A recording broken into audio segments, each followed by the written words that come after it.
বৈষম্য বিরোধী ছাত্র আন্দোলনে গত ১৯ জুলাই রাজধানীর ধানমন্ডির সেন্ট্রাল রোড এলাকায় আইনশৃঙ্খলা বাহিনীর গুলিতে নিহত হন চিত্রসাংবাদিক তাহির জামান প্রিয়।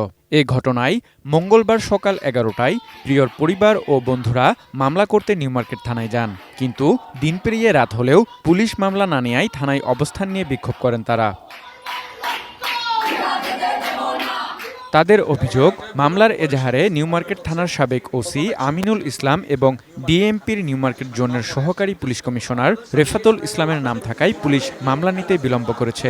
আমরা চাই মামলাটা রুজু করব এবং এই যে ইচ্ছা করে তদন্ত ওসি যিনি তার নাম্বারটাকে বন্ধ করে রাখছে। এই হচ্ছে পরিস্থিতি যে আমরা বাংলাদেশের এই ছাত্র জনতা অভ্যুত্থানের পরে যেখানে আমরা ন্যায় বিচারের জন্য আশা নিয়ে থানায় আসছিলাম যে একটা পরিবর্তন হবে, ১২ ঘন্টা পরে আপনাদের মিডিয়ার কাছে দেশের মানুষজনের কাছে আমরা প্রশ্ন রাখতে চাই আসলে হচ্ছেটা কি।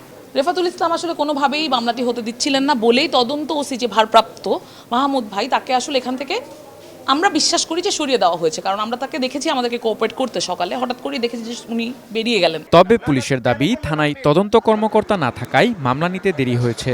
এখানে যে সমস্যাটা হয়েছে, থানার ওসি নাই এবং যারা আছে তাদের মধ্যে গরিমসি ছিল এবং এই গরিমসি করে লেনদি করেছে এবং শেষ দিকে যখন আমরা জানতে পেরেছি তখন আমি কিন্তু এখানে চলে এসেছি।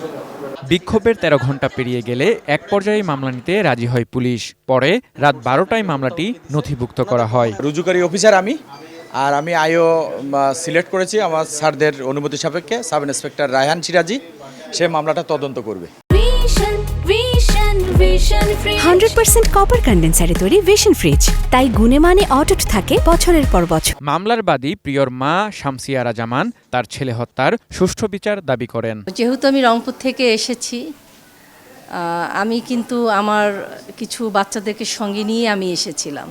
তো আমি জানি যে এটা দেওয়ার সঙ্গে সঙ্গে হয়ে যাবে, যেহেতু রূপরেখা অনেক কিছু চেঞ্জ আমরা শুনছি, কিন্তু এখনো পর্যন্ত যেহেতু থানায় তাদের রূপরেখা চেঞ্জ করতে পারেনি, সেই কারণে নানান টালবাহানা করতে করতে এখন রাত 12:30 বাজছে।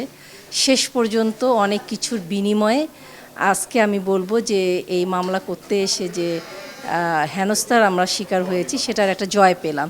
মামলা করলাম, বিচারেও যদি বিচারহীনতায় আমরা ভুগি, তা আমি মনে করি যে আমি মা হিসাবে আমি হয়তো আর সব মাদেরকে নিয়ে, আমার ছেলেদেরকে নিয়ে আমি নিশ্চয়ই আর একটা আন্দোলন করে এই বিচারহীনতার জায়গাও হয়তো আমি দূর করতে পারবো। মামলার এজাহারে সাবেক প্রধানমন্ত্রী শেখ হাসিনাকে প্রধান আসামি করে সাবেক স্বরাষ্ট্রমন্ত্রী আসাদুজ্জামান খান কামাল সহ 7 জন এবং অজ্ঞাতনামা 30 থেকে 40 জন পুলিশ ও বিজিবি সদস্যের নামে মামলা করা হয়েছে। আরাফাত ইসলাম শুভ, এটিএন নিউজ, ঢাকা।